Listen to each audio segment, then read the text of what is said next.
Hi, can I help you? Yeah, I hope so.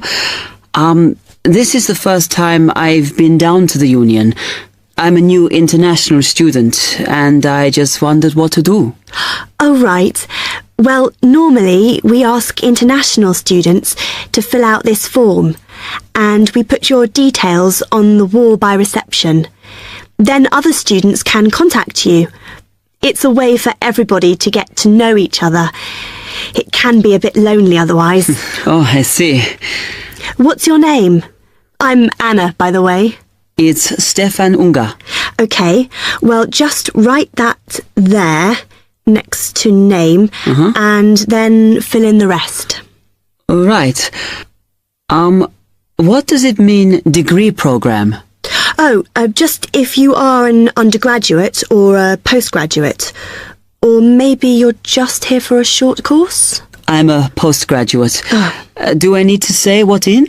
Not really. It's too much detail. But you should put your department, so people who have the same interests or problems as you can get in touch.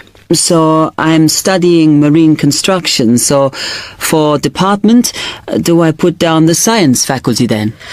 Just your actual department. That must be engineering, no?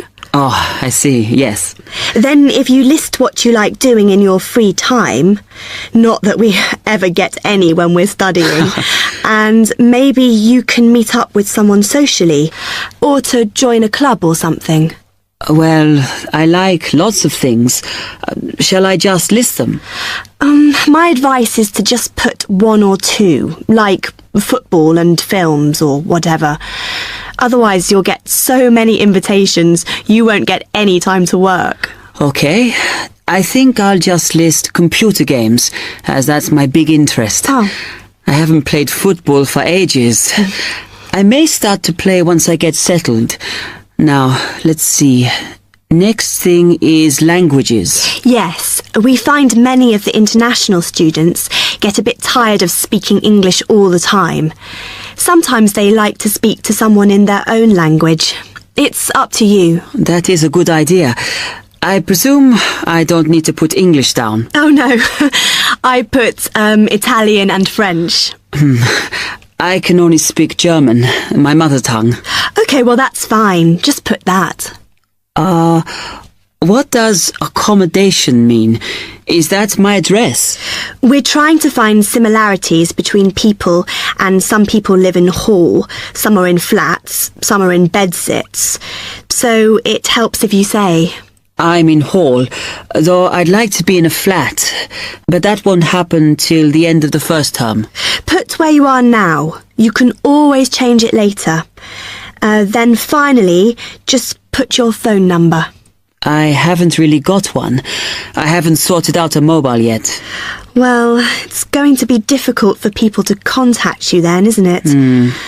Why don't you put the union one and we'll take messages for you? Okay.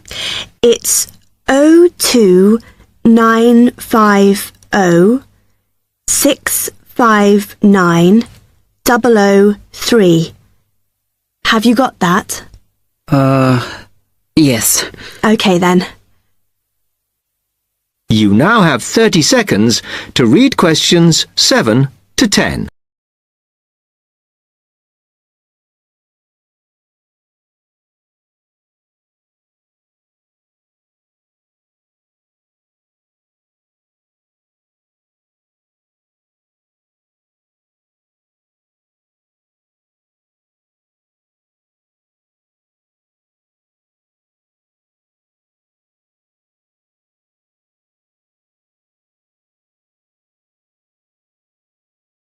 Now listen carefully and answer questions 7 to 10.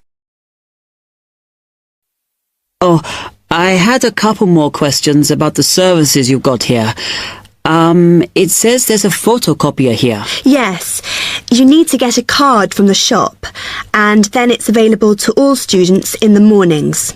The union uses it after 1 p.m. Okay. I see also the union organizes loads of events. Are they always held here in the union building? It looks big enough. If you're interested in something, you should check the poster or our website. In fact, we normally use the Round Theatre, opposite the conference centre for most events, because the sound system is better. Right, I'll do that. Also, I wanted to hire a van. Can I do that through you? No. You need to present a case, really. They're not just available for hire to anyone. The president said we have to limit who is allowed to hire them. The person you need to see is the transport secretary. She's on the second floor. Okay, thanks. The other thing is, are all the discounts we get with our union card listed on the back of the card? I thought there might be more. No, that's it, I'm afraid. Mainly books, clothes and music. Though we are currently negotiating to get one on newspapers, so that should be valid from next term. Okay, thanks a lot for your help. That is the end of section 1. You now have half a minute to check your answers.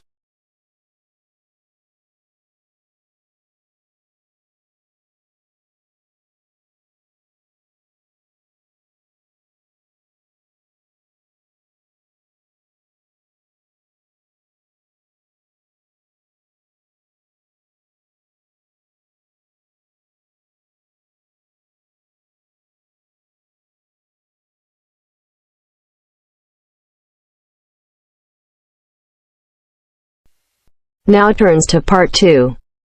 Part 2. You'll hear an introduction about how to make a resume and apply for a job. First, you have some time to look at questions 11 to 17.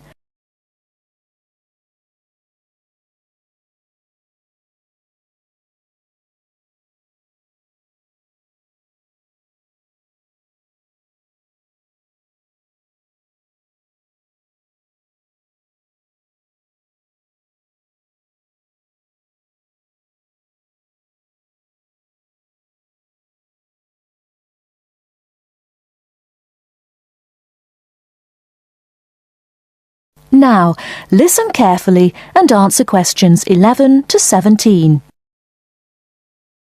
Welcome everyone to today's seminar on CV and interview skills. Remember, your CV is probably the most important document you will ever write.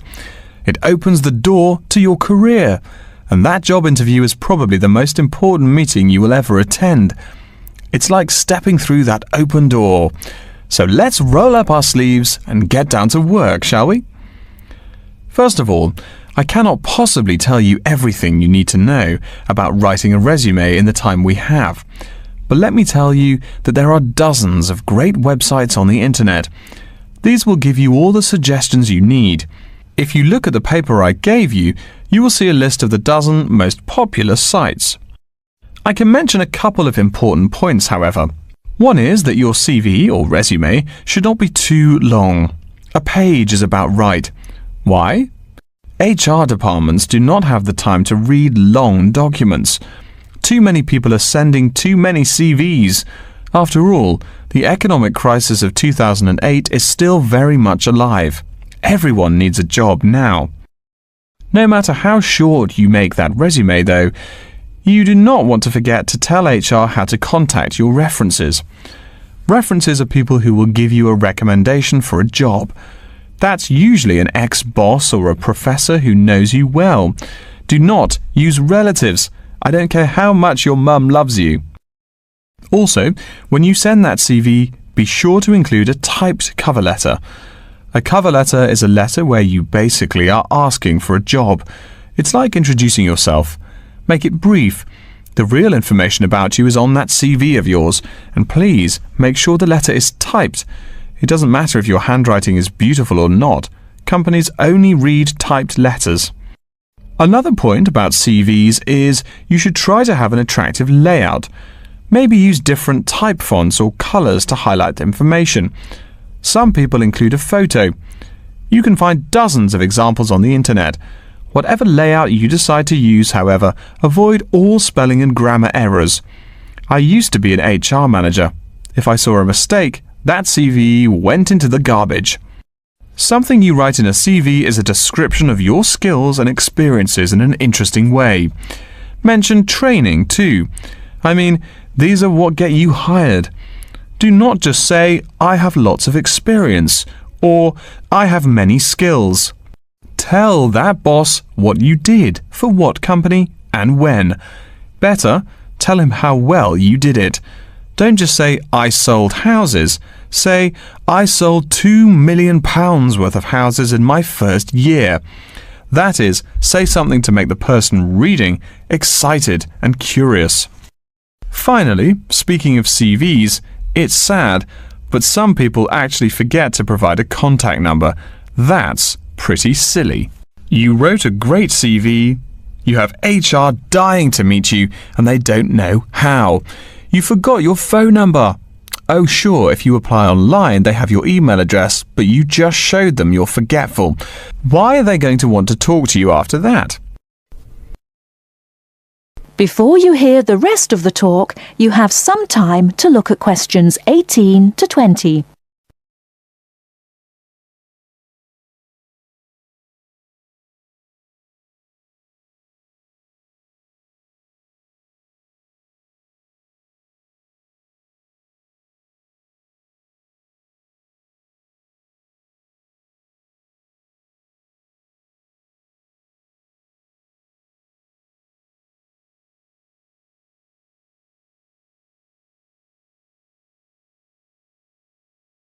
Now listen and answer questions 18 to 20.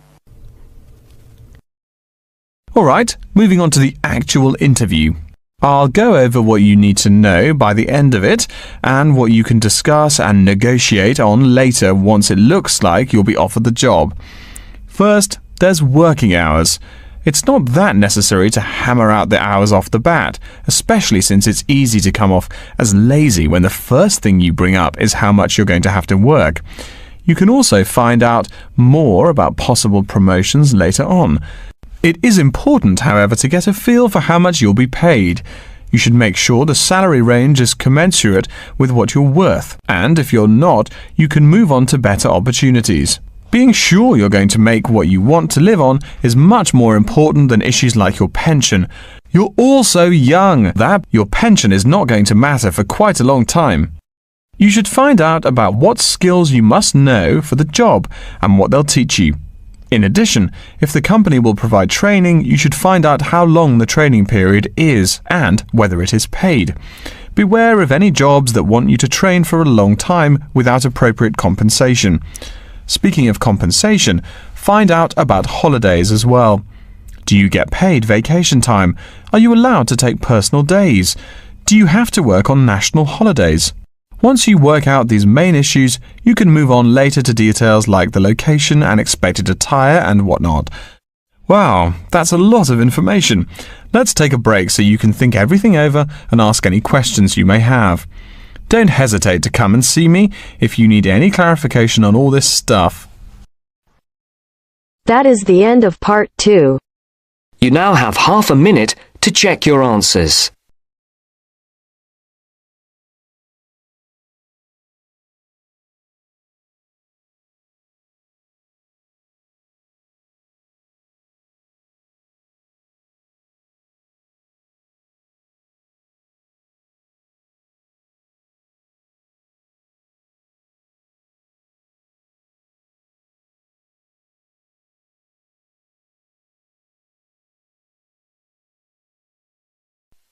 Now turns to part 3.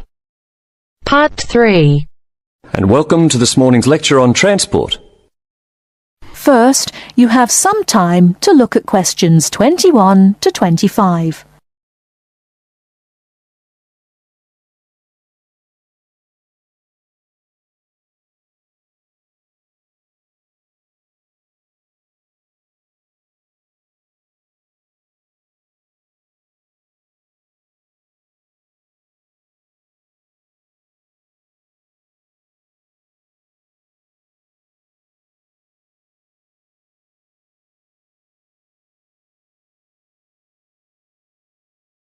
Now listen carefully and answer questions 21 to 25.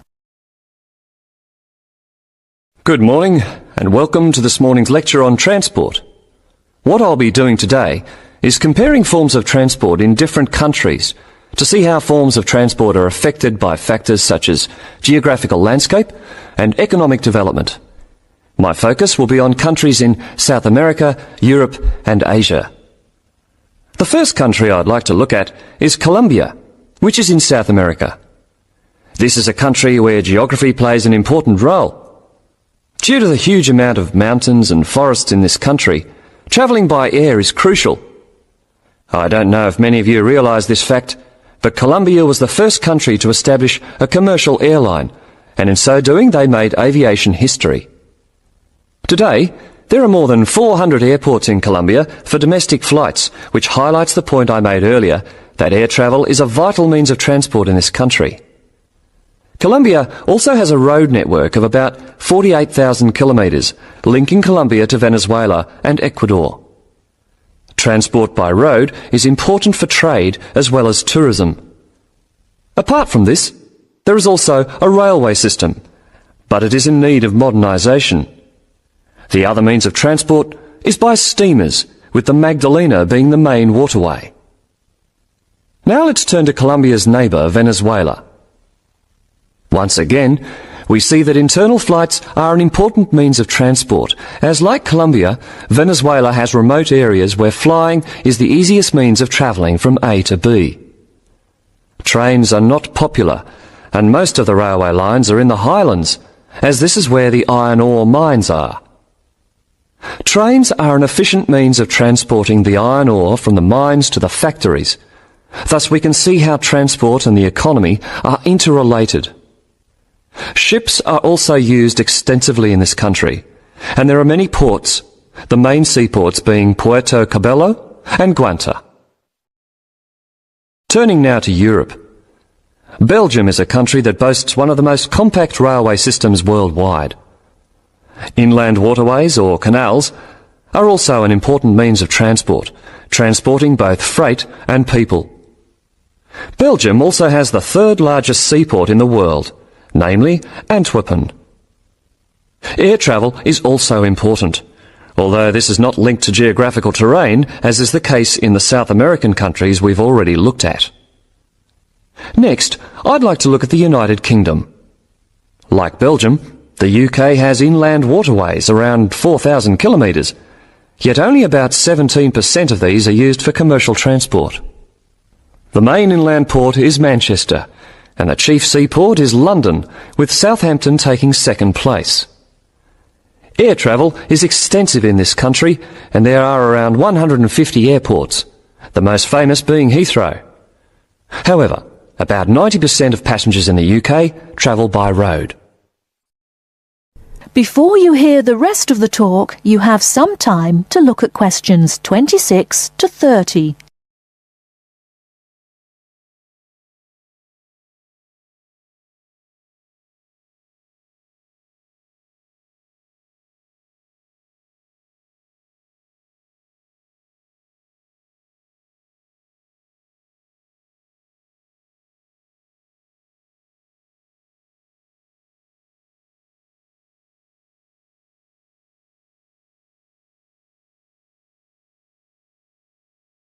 Now listen and answer questions 26 to 30. Finally, I'd like to look at two Asian countries. China is a country which reveals how geographical size affects transport development. Roads and railways are widely used, and this has led to a huge amount of bridges being built, such as the Yangtze Bridge, which is probably the most widely known. The Yangtze Bridge is 1.6 kilometres long and is built on two levels. The upper tier is for cars and pedestrians, while the lower is for trains. Railways are especially important, and over 80% of freight and passengers are transported by rail. With such a high proportion of people using trains, it is not surprising that governments in countries like China are prepared to invest in the railway system. Obviously, a fast and effective train service will encourage businesses and the general public to continue using it. The last country I'm going to mention is Japan, which has one of the most advanced transport systems in the world. The railway system is highly developed, and the Takeido Railway, connecting Tokyo and Osaka, has trains that can travel up to 250 kilometres per hour. Ships are also a vital means of transport in both international and domestic areas. To summarise, we can see that transport varies throughout the world, yet the importance of transport networks, be they air, sea, rail or road, cannot be underestimated. That is the end of part 3. You now have half a minute to check your answers.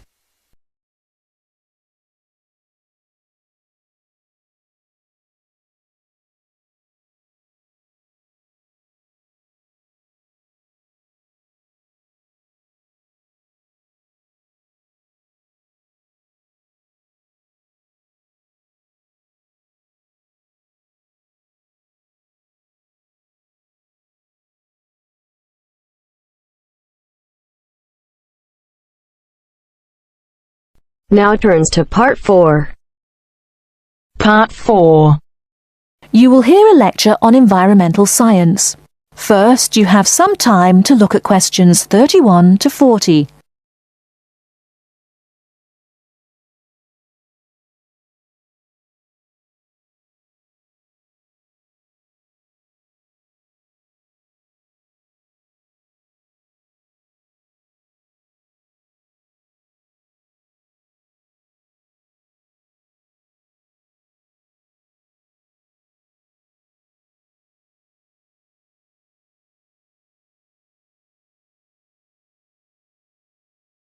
Now listen carefully and answer questions 31 to 40. Good morning and welcome to yet another lecture in environmental science. I don't think I'm telling you a secret when I mention that water is a big worry here in Australia. The stuff is scarce. Perhaps that's why we drink so much beer, eh? Seriously though, a safe and reliable source of water is one of the great concerns of people everywhere. Moreover, as the world population grows, the pressure on existing water supplies grows greater and greater. Think about it. Our economic system demands that there be more and more consumers. The growing number of people has been tied to climate change, including droughts. So more people means less water. But our economic system demands a high birth rate. Forget about oil. Soon enough you will see wars for water. Mark my words. But today I'm going to confine my remarks to Australia. As noted already, here down under the water supply is extremely scarce. The only drier continent is Antarctica, and remember, no one really lives there anyway. Moreover, in recent years, the wind patterns have changed. Rain that used to fall on the country now falls out to sea hundreds of miles to the south. Now, when I speak of people needing water, most of you probably think of drinking. Certainly everyone needs water for drinking, but surprising as it may sound, drinking is not anywhere near being the main use for water. Most water is actually used for washing. When you take a shower, you probably use well over 100 litres of water.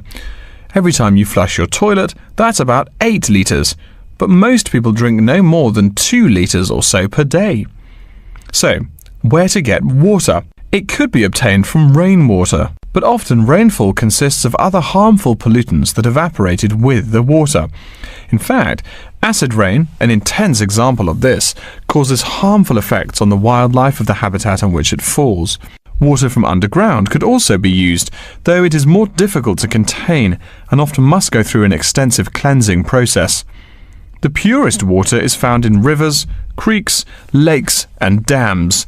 And, sad to say, Australia has precious few of these. Really, how many of your hometowns have rivers? Year-round rivers, I mean. The soil tends to be sandy, so water soaks into the ground. Many places are rocky too, so 87% of the rainfall is lost to evaporation. That's almost twice the evaporation rate in my native Canada. Speaking of rain, we already heard how rainfall is diminishing here in Oceania. The quantity itself isn't the only problem either. Going back to the problems with obtaining rainwater, a further problem is that rain is a useful source of water only if air pollution is fairly mild. Again, you're in a situation where you can't win. You need water where most people live. People tend to build cities where rainfall is adequate, but then modern cities tend to feature polluted air, which renders the rain far less easily usable. Okay, let's take a look at the table here. You'll see it showing the relative pollution of rainfall in the world's cities. The more people, the dirtier the rain. This is becoming a huge concern for people in the West who want their water to be pure and safe. Though reliable drinking water is important everywhere, the concern in the West is reflected in all the government regulations and political campaigns aimed at solving this problem. In contrast, there are not as many demands made on the governments in Asian and African cultures to improve the water, as their focus is on other issues. Now, whatever the source of water, we can never afford to forget that all water is highly vulnerable to contamination. Whether we're getting it from the ground, from bodies of water, or rainfall, it is susceptible to a variety of toxins. In fact, that's why we clean it before using it. Water carries with it filth and dirt.